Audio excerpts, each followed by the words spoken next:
Мен қазір өзім әулетімнің басшысымын ғой. Мен қазір участок басшысымын.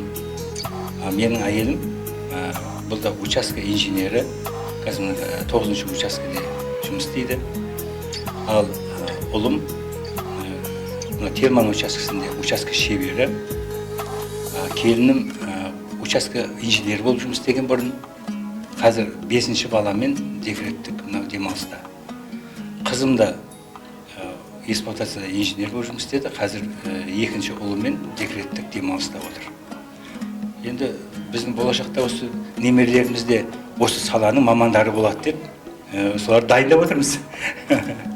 Сурустар маркетинг жауапкершілігі шектеулі серіктестігінде жұмыс істейді деп отырмыз болашақта. Каусар, Аяна, Надежда, Ясина.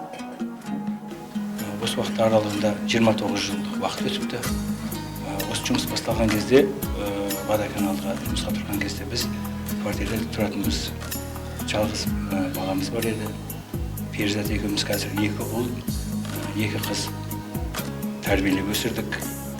Олардан қазір ұлдан 5 немерем бар, қыздан 2 немере бар. Жақсы, бақытты отбасы болып өсіп жатырмыз. Осы ұрпақтарымыз осы саладан жемісін жеп, өніп өсіп жатырмыз. Осының барлығы Анарбек Орман ағамыздың басшылығының арқасында деп ойлаймын. Ахметжан Келеуов.